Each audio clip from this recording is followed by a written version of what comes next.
Respecto al tipo subjetivo del delito culposo, bueno es destacar que cuando nos hallamos en presencia de este tipo de delito, el elemento subjetivo requerirá en su aspecto intelectual o cognoscitivo la posibilidad de representarse el peligro que la conducta puede significar para los bienes jurídicos ajenos y el de prever su resultado. Cuando esa capacidad de previsión no puede alcanzar el resultado, habrá una ignorancia invencible y por consecuencia una atipicidad subjetiva que hace inaplicable esta forma jurídica que debe ser medida en el caso concreto en función de la condición en la cual actuaba el sujeto activo. Siendo ello así, debe, desde el punto de vista individual, estarse a la valoración concreta del desempeño del agente y a las actitudes u omisiones asumidas según las circunstancias del caso. No es bastante definitivo establecer si el sujeto activo ha obrado con imprudencia o negligencia o si ha actuado en el caso concreto con la debida diligencia que le indicaba el deber de cuidado, sino que es fundamental, a los fines de la determinación del tipo penal, si aquel obrar imprudente o negligente ha sido la causa del resultado dañoso.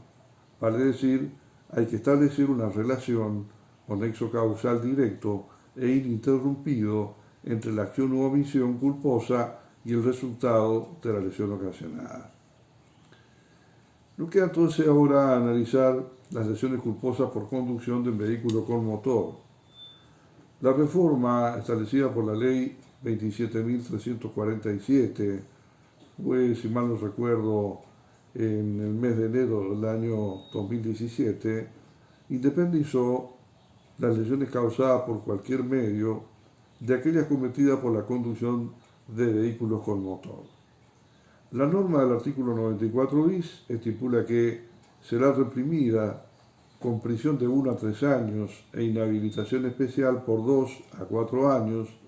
si las lesiones de los artículos 90 o 91 fueran ocasionadas por la conducción imprudente, negligente o antirreglamentaria de un vehículo con motor.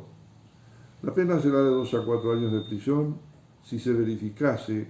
alguna de las circunstancias previstas en el párrafo anterior y el conductor se diese a la fuga o no intentare socorrer a la víctima, siempre y cuando no incurrieran las conductas previstas en el artículo 106 o estuviese bajo los efectos de estupefaciente o con un nivel de alcoholemia igual o superior a 500 miligramos por litro de sangre en el caso de conductores de transporte público o 1 gramo por litro de sangre en los demás casos, o estuviese conduciendo en exceso de velocidad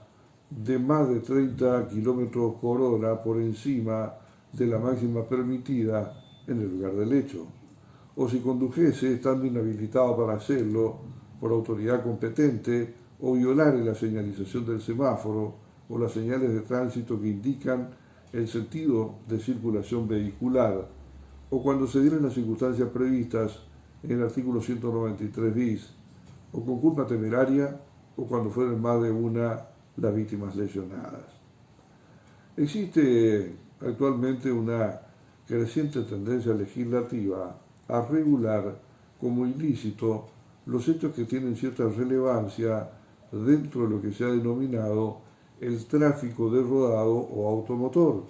consagrándose como delito el hecho de conducir bajo la influencia de bebidas alcohólicas, alucinógenos, etc., siendo necesario, para que el hecho constituya delito, que se haya ocasionado un resultado, que en el caso se encuentra configurado por el daño en el cuerpo o en la salud de un tercero. Conforme ya le expresáramos en la oportunidad del análisis del artículo 84 y 84 bis del Código Penal, no estamos de acuerdo con la elevación del mínimo de la pena cuando fueron más de una de las víctimas lesionadas, pues ontológicamente el grado de la culpa es el mismo, o sea, una o varias las víctimas. Nos parece, en este sentido, de que el hecho es único, la conducta es una sola, y si el fundamento de la previsibilidad de la ingesta alcohólica, lógicamente tiene que estar vinculado con el efecto que produce en la persona. Entonces no vemos, ¿no es cierto?, desde el punto de vista de esta fundamentación, que pueda haber una disparidad de criterios respecto a si el conductor del rodado de transporte público tiene un efecto distinto que el que conduce un vehículo en particular. Podemos hablar en esta circunstancia de que, si bien no estamos de acuerdo y que haría crujir eventualmente la Constitución, en el sentido de que se rompería un poco el principio de igualdad,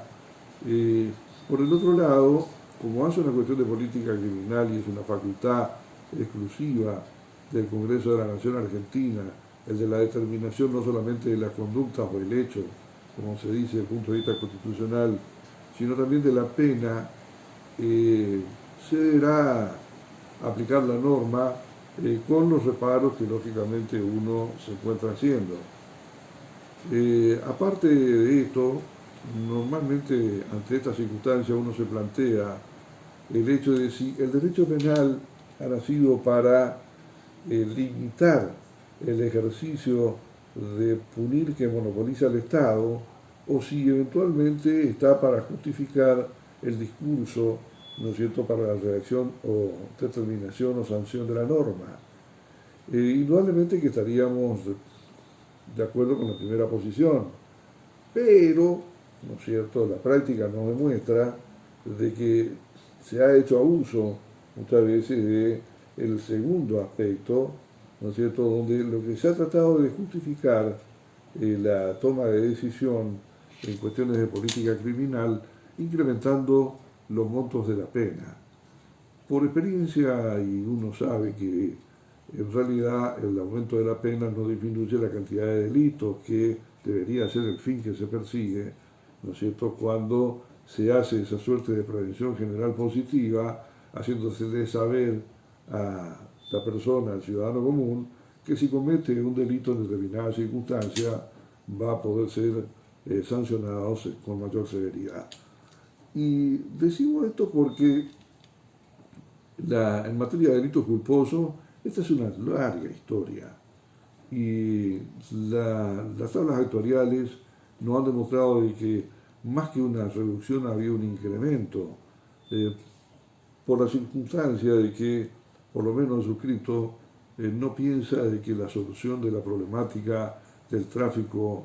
o del tránsito automotor se vea solucionada o amenguada en cuanto a su efecto negativo a través de la norma del derecho penal. Lo que tenemos que tener en cuenta es que el parque automotor ha superado, ¿no es cierto?, la capacidad de la infraestructura vial, y por el otro lado las normas de prevención, que son de menor orden, como las ordenanzas, etcétera, etcétera, hasta la misma ley de tránsito, no son respetadas habitualmente por los conductores, y entonces, como no hay prevención, la sanción ulterior no llega a cumplir con los recaudos necesarios para la evitación de un incremento de accidentes con resultados fatales.